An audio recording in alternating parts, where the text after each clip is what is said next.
Hi, I'm Paul. And I'm Tiffany. To some, we could be called career wizards. And to others, sometimes we seem like therapists. However, we definitely are not. But for you, we are the co-hosts of the Career Boosters podcast. So much of what I work on is technical. I often say I'm a jargon decipherer. So I always try and pull the story out of what we're trying to do and also try and tie it to a personal story. We know that's how we communicate from a primitive perspective. We know that's what resonates in the brain. So I really try and lean into that. All right. Hello and welcome to the Career Boosters podcast, season 3, episode 17. This week in our MEA class, we focused on the art of storytelling. If we think about it, our lives and what they are full of, stories are the first things that come to my mind. However, in the class, the immediate reaction from MBA students is, I don't have any good stories. The first part of class is all about changing their mind and their perspective about that. Our lives are filled with stories, as simple as what we had for breakfast, and to as complex as to solve really hard, difficult questions for a very big and large organization and everywhere in between. One quote that really resonates with me about storytelling is, we are all storytellers. We all live in a network of stories. There isn't a stronger connection between people than storytelling. And that's from Jimmy Neal Smith, a professional storyteller.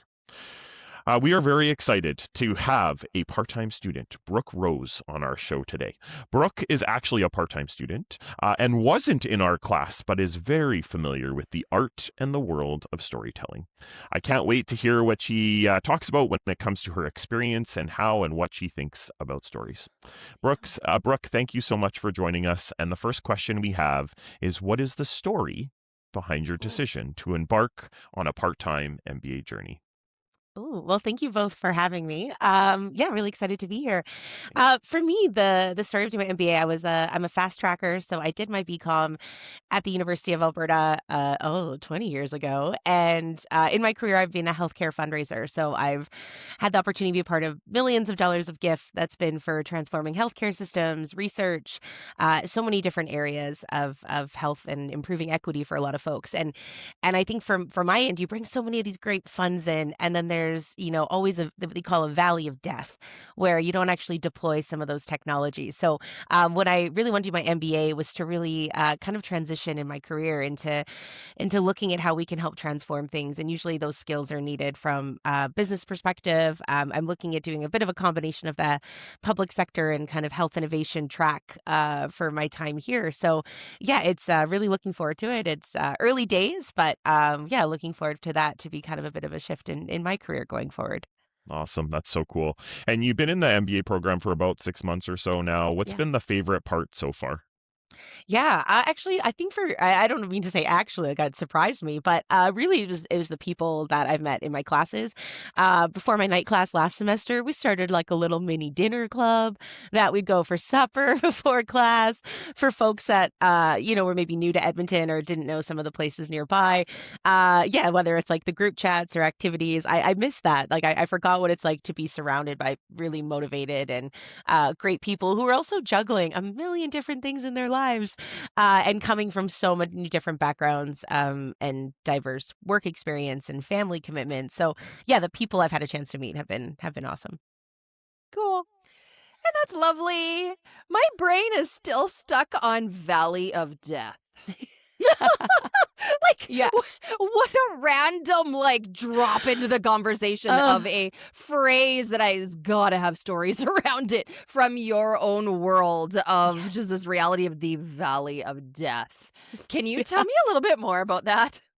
Yeah. So in research, you'll often have from the concept of from bench to bedside. So that's really looking at what's happening in the lab or what's happening at a molecular level or maybe at a rodent level, everything that needs to be tested before it can be proven into human experience, whether that's a clinical trial or looking at a new therapeutic or how you do different things. And that point of getting from bench to bedside is a valley of death where you might have gotten all this great funding for research. gets super successful, and then it just cuts off, whether you lose funding, you lose momentum, you lose talent, or perhaps the amazing thing that you're working on just doesn't transition to humans. And there's a lot of buildings actually on campus where they've cured a lot of diseases in mice, and it's like, all right, now how do we cure that in humans? So it's a really fascinating space. But that valley of death is really that bridge of research, and how you get it into kind of the next phase as well. Crazy. What an interesting phrase. And my brain connects it a little bit to storytelling. And I actually wonder Yeah, how we can weave that in because I think people very much have a valley of death in storytelling. yeah. And we're going to get to some of your improv experience. I've experienced this on a stage. There's like a valley of death of a really great scene that just dies. Or in storytelling, we're like, I've got this thing in my head. It sounds so awesome. And it comes out your mouth and it dies. Like, I think Yes. this could be a really fun metaphor for this.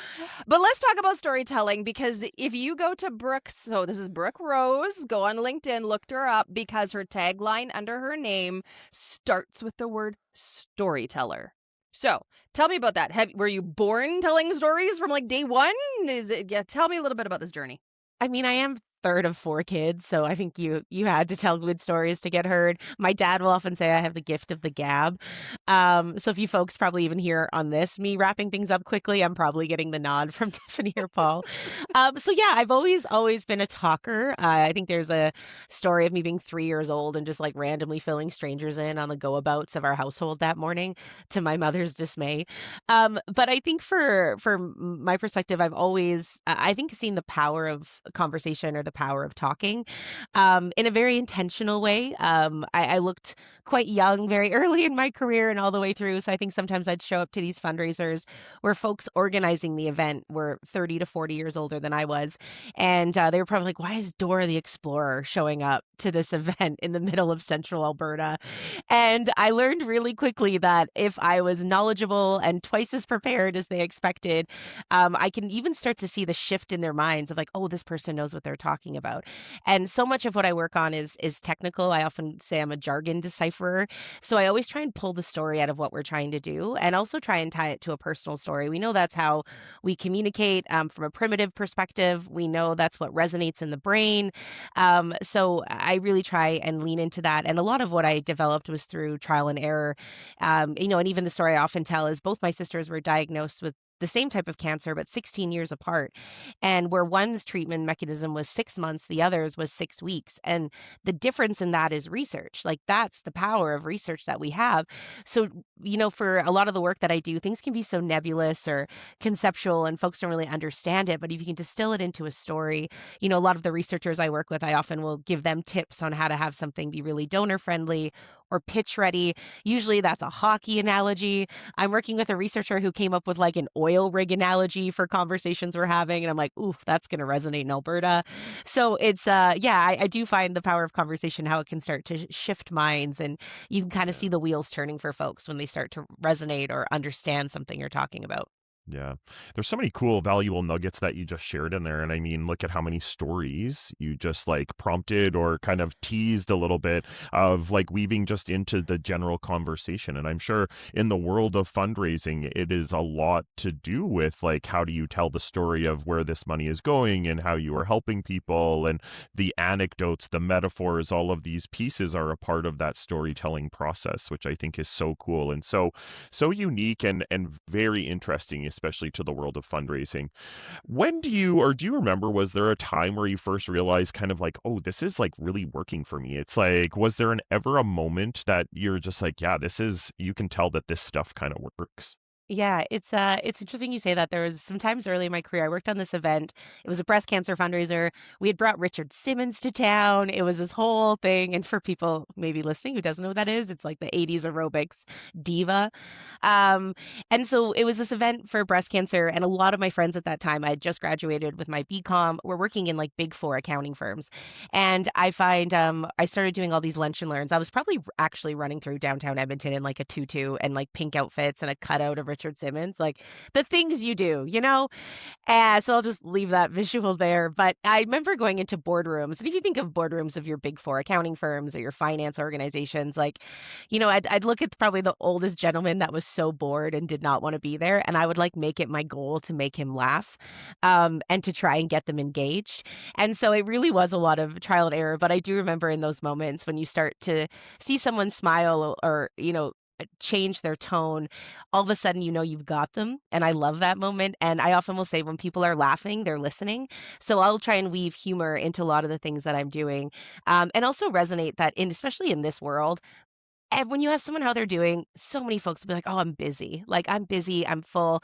So even coming from that place when you're talking to someone is like, "Oh, I know this might be not be the last thing you want to do today," or "I'm sure there's so many competing priorities. Thank you for being here."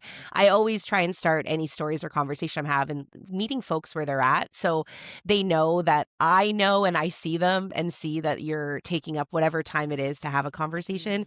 And two, I'm always trying to, embed humor. That's how I deal with a lot of things in life, whether that's hardships or positive things or really good material for my stand-up Yeah. shows now. But yeah, I think for me that comedy, but also coming from a place of gratitude, like always thanking folks for their time, being appreciative of them making the space and grace to be in certain situations, and then of course just really understanding where folks are at, whether in their career, in their day, or even in their life at that time. Yeah, I want to just share one thing Yeah, just go ahead. before Tiffany asks the next question or kind of goes into the next moment. I just wanted to say, in an effort to be humorous, Richard Simmons, I would take the hair that Richard Simmons has any day of the week. As a follically challenged individual up here, very much would take that. Yes, yeah. Paul, I hate to ruin your Oh perception. no. He sprayed it on. Oh really? Like, I don't know if I'm I allowed could to say spray. that, but Yeah, yeah. it That's was like okay. Yeah, like yeah. a spray that he Oh, I put on knew. his hair Yeah, yeah. before the show. Anyways, hot tip. We were talking about commercials before this, before we started. The Ron Popeil, the spray hair that you Yes. get. Yes, okay, I need to look Oh, into that then, I guess. So yeah. now I have two visuals I can't get out of my head. Brooke raining down downtown Edmonton in a tutu with a Richard Simmons cutout and Yes. Paul with Richard Simmons hair, which means, Paul, you got to find one of those two visuals to like put up when we're talking about this in And the we podcast. can combine them. Like think Oh, of like God. Paul in the spray hair and a tutu would be such a Richard Simmons vibe. Come on. Oh, my God. Okay. You actually teed me up really well, Brooke, for this. You just said meet people where they're at. And you just listed a bunch of people you tell stories to. So how do you shift your stories? And tell me a little about, you've said healthcare. There's a place you're telling stories in healthcare, but tell us also, you just mentioned comedy. I've mentioned improv. Where are you telling stories and how do you shift them? Yeah. So I tell stories full time during the day as a fundraiser. I work in the Faculty of Medicine and Dentistry at the University of Alberta, working with a lot of predominantly a lot of medical research supports, really great innovations happening. And then in my, I guess, 5 to 9. Well, last night was probably 5 to midnight. I do improv shows. I'm a cast member of Rapid Fire Theater, regular at Grindstone Theater, and do stand up at a few spots around the city. So a lot of different storytelling, a lot of like dark basements, I feel like. In both healthcare and Yeah. improv. Can you give us an Yeah. example? This is putting you on the spot. How would you take one story and how is it told differently between telling it to healthcare versus using it like an improv or a comedy sketch? Oh, such a great question. So for a lot of times when I'm working with a researcher and understand the work that they're doing, I'll either say like, say this to me like I'm in kindergarten, or say this to me like you would say to a grandparent of what your work is that you're doing. Like, help me understand it. So I think from the research side, you're always looking at like impact. Like the question you're always asking is like, why does this matter? What's the end goal? What's the impact? And always teasing out. I sometimes feel like a little kid in school being like, why? Why over and over until we can pull that out. And from that perspective too, it's really interesting because there's also changing the message based on, are you talking to an industry partner? Are you talking to government? Are you talking to an individual philanthropist? Are you talking to a private family foundation? So you might have the base message, but how you're positioning it, how you're spinning it, there might be some economics you're pulling into it. There might be some heartstrings. There's a really wonderful book, and it's called like The Seven Faces of Philanthropy, and talks about why people give. So you really do, we often say we're kind of like chameleons as well, where you need to adjust and adapt the messaging as to who you're talking to and when and how. But also from the flip side is on stage as well. That's a very relevant topic too. There's some jokes you say in a room. I did a show in Red Deer recently. My jokes did not land the same as they did in Edmonton. So it's also being aware of like where you are, what's the audience like. I told a joke last night that, it had referenced the big comfy couch on that one, which there's a bunch of 19, 20-year-olds who had no idea what show that was. So that was humbling. So adjusting your jokes for the audience, the group, even the cadence and how you deliver a joke. And also, I love doing kids shows. Yesterday, I was judging junior high improv at Rapid Fire. We have a wonderful show there called Kidding Around, where it's like pretty much ages 3, 4, and up to do a show. So you're just constantly changing who your audience is and who you're delivering. But I love that. It's so fun. And I have a lot of nieces and nephews. So you really pull from your real life experience as to the audience groups that you're targeting. So yeah, it changes on a day to day. That's so cool. In class, and we didn't even tell you what we talked about in class, but we literally talked about your audience. You need to understand who you're talking to and how that story fits in, right? I think I even pull back to the stories you told today, the more senior experienced person at KPMG, for instance, or something like that. You're going to hit them with something, and it may or may not resonate, right? All the way to 3, 4, 5, and 6-year-olds doing improv. It's just so many. It's the communication is different, the cadence is going to be different, your humor is going to be different, right? And things like that, which is so cool. I think, building off of that, students think that they have to be so impressive, so polished, so they have to have their story just like perfectly done. From your experience, what do people respond to most in a story? I think the first thing is authenticity. Like it's the people don't, I feel like even now they don't want polish anymore. Even with how technology has swayed. Like I remember when social media first came out, because I get reminders of what my posts were 19 years ago. But it was like a very polished, like this is my day, this is what I'm doing.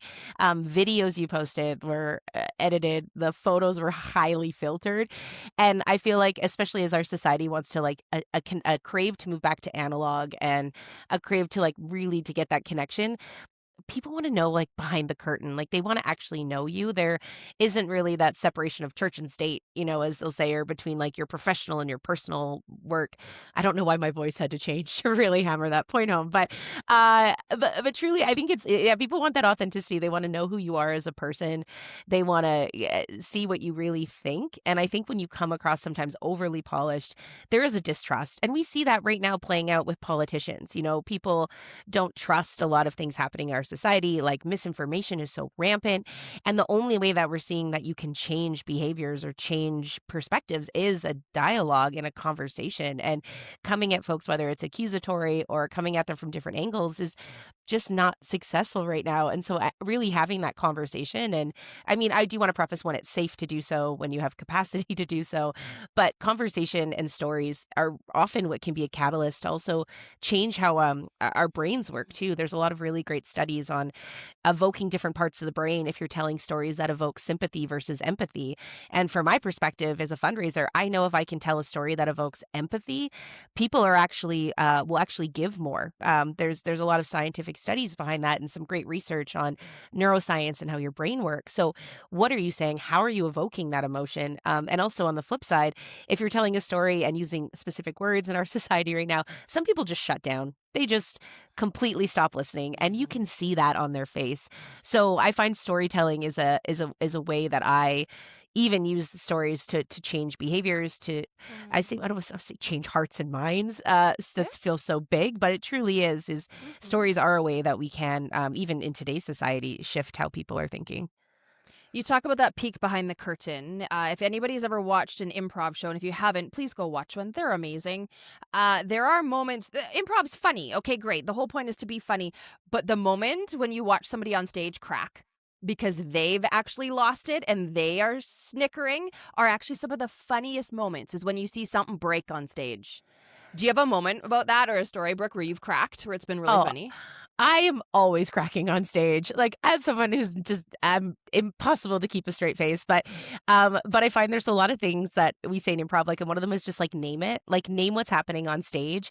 So if someone says something that you're like, that makes no sense, the audience is also thinking that makes no sense. And if you can acknowledge it instead of steamrolling past it, the audience all of a sudden trusts you. And there's like we talk so much about get the audience to trust. That's even doing things like I'm not going to stack 3 wooden boxes on stage and stand on them because the audience is actually going to be worried about my safety as a human. And all of a sudden, we're taking them out of the show. So, in order to keep them in the show, like it is building that trust. And a lot of that is breaking. Like, folks love seeing us break. And also, my scene partners I get to work with are brilliant. They are so talented. And so, when they say something to me, I also am like, that is the best thing I've heard all day, and I will absolutely break for that. And then, yeah, seeing that is such a fun place. But we talk a lot about happy failure in improv, and Yeah. when we do crack or you don't maintain it, like it is like a happy failure. Like especially in improv, folks want to see you fail. Whether that is making a scene more ridiculous, like how big can you build it?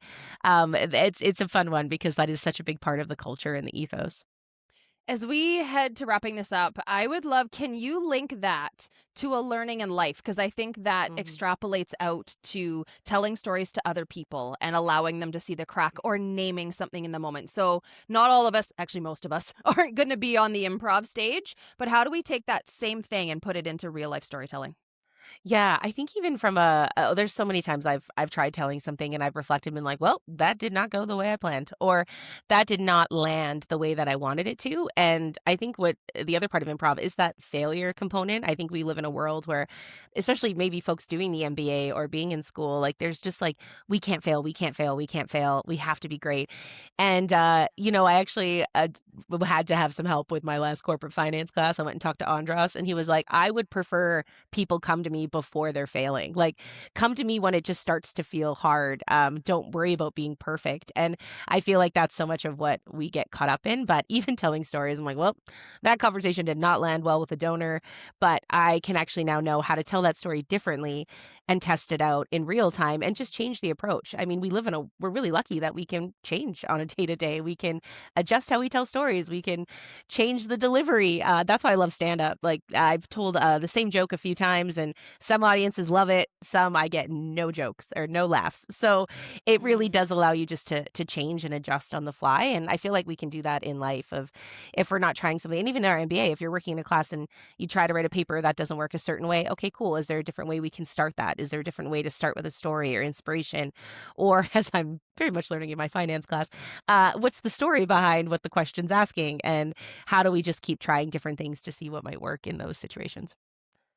Beautiful life lesson out of all of that between the failure. And I don't know about you, but I've told a story or you say something in a group. Back to Paul's question about being polished. We think we have to be polished and perfect. And we say something and there's crickets, whether it's a small group or a big, like, so name it. I've done that. I've said something Mhm. and I'd be like, y'all aren't laughing. I was expecting laughter. Okay, moving on. Like, name the Yes. thing that everybody is thinking. And it's even funnier after that. Like if I bomb a joke on stage, I'm like, well, that didn't fly. And that gets a bigger laugh. Yeah. And it also helps people know that if you're not taking things too seriously and you're having fun, everyone else is going to have fun regardless. Love it. Oh my goodness, we could talk with you all and laugh with you all day, and I'd love to, but we can't. So we're on to a lightning round. You ready? I am ready. Let's do it. 3 quick questions, 3 gut answers. What about your career story has given you the biggest boost? The people. If I've had a bad day, I call and thank a donor or pick up the phone. So the human Oh, interaction is a huge one for me. lovely. What do you wish you'd learned sooner? Ooh, that the only thing a job owes you is a paycheck. So to advocate for yourself, Mic drop. yeah, yeah, fight for your rest, your peace, your time, your space, whatever that looks like. Mm. Service is a core tenant for Paul and I, so we're always curious to hear how service is going to show up for you in the coming week. Yeah, I think this week is going to be a bit of rest in terms of probably service to myself. It's been a busy schedule, and also I get to babysit a lot of littles in my life in the next week. So that for me is always a fun one. Nothing improves your improv game than babysitting a 2-year-old. So I love it. Life inspiration. Okay, Paul, you're up. Paul's a random question. As we have been sitting here listening to Brooke talk about so many unique and cool things, and I almost like want to be Brooke at some point. I like improv, stand-up comedy. I love humor. I feel like we would have a heck of a time just having a really fun conversation. But the thing that has come to my mind many times, I find the world of improv hysterical, but I am petrified to go and do it. I am sure I am not the only person to have. What helped you take that little first step to kind of get yourself into just like making joy for the world, which you can obviously tell that you do every day, which is cool. You're not alone in this. Every time I tell someone I do improv, like, that is my worst nightmare. So yeah, actually I took a class at Grindstone Theater. They do a great improv 101 class. They also do a class where you don't have to perform on stage at the end, which I highly recommend. Um, and I actually cried after my first improv class. I hated the vulnerability. I hated that people could see me and I couldn't put a filter on it. So I think it actually forced me to do a lot of work personally, on just maybe things that I was hiding or not dealing with. And then once I really leaned into it and kind of surrendered to the process, I loved it. I think there's such a beautiful magic of being on stage with someone, creating a scene, making people laugh, and that will never be created again. Like, it just disappears as soon as you go behind the curtain. And there's just like such magic in that. And I think every time I leave Rapid Fire, every time I leave Grindstone or the stage, I'm just like beaming. Like, it's such a fun group. And to be able to watch all these talented comedians that I get to work with, and artists and actors and performers and musicians and techs, it's incredible. So even just to be in their midst is never gets less special. Oh my God. I did an Instagram post about crying after an improv class. Like, it's real. It's so true. Oh, the vulnerability and the possibility. There is almost no one that I would not recommend it to from a Yeah. workshop class perspective. You do not have to be Brooke and you don't have to be fabulous No. on stage, because that's actually not me. I go to the classes to do what you say, to figure out failure, to get out of my head, to do all of that. And I don't care about performing. No, and to play, like, to be an adult and Yeah. have 2 or 3 hours where someone tells you what to do, you get to play games, and folks in Mhm. my classes have been, lawyers, they've been doctors, they've been yoga Mhm. instructors, they've been students, they've been, folks in between jobs. Like, it's such a space where all you know is your first name, your pronouns, and how are you doing today, and nothing else matters. It's such a great equalizer and an opportunity to just meet some great people. Ugh, Brooke, you are an inspiration. And I'm wanting to acknowledge my own body feeling from this conversation. Yes, we've had a great intellectual head conversation, but my body is smiling. Like, Oh, you bring that out in people. I have experienced you once or twice before, so I knew that already. But this conversation is an inspiration around storytelling, around failure, around showing up as human, around taking risks, around following what makes you beam. Like, all of this makes you such a beautiful human and so oh. inspiring. So thank you for sprinkling some of that into our podcast today. Oh, thank you. What a lovely sentiment to have. But no, this has been wonderful, and thank you both so much. I even from that first orientation, it was so lovely to chat with you folks. So to be able to do it again was so appreciated. We appreciate you, and good luck in whatever your next performance is on whatever stage, literal or metaphorical, you may be on. Good luck. Thanks, guys. You're welcome. So my key takeaway is that I want to be Brooke's best friend. That was the minute we hit stop. That was the first thing that came out of my mouth. And so, really, a takeaway, actually, to be a bit more serious, although I'm not kidding, is that how do you recognize energy that you align with? Right. And Yeah. so, and how do you deepen relationships with people that you just find fascinating? For me, that's Brooke, and I will try to deepen that relationship. But there's a learning there. If you connect with someone, how can you continue that relationship would be one. But from what she said early on, she talked about having to be an expert to be a good storyteller. So, no matter what story you're telling, if it's yours, if it's somebody else, you need to know a bit about it. And so, when everybody seems to think, I don't have a story, I actually wonder if it's you're not overly an expert kind of in your own internal experience. How can you be that expert about yourself? Because I guarantee you will then find the stories to tell other people about yourself. Which I really thought about that, the expertise of storytelling. That was cool. We played a video in class for MBA students just about like how do you capture stories, like Yeah. literally just a story a day, just capture, something that happened to you that day that made you feel something. And that's a great Yeah. way to just start that process, which is really cool. Mhm. The thing I loved what she said is, using story to be a good jargon decipherer. Mm. I loved that. I think when I think about interviews, when I think about just connecting with people, if you can take something that's very complex and very, let's say, technical by nature and use a story to explain it to someone and they can kind of get what you're talking about, what a beautiful way to really just help enlighten others in a very like easy, kind and gentle connective way, which I think is really Mhm. cool. Oh man, there's so much jargon in our world Yeah. these days that needs Yeah. so many stories. Yeah. Cool. Well, we will continue the theme of storytelling. Next week is interviews, and it's truly storytelling from beginning to end is a good interview. So we will pull that apart next week. See you then.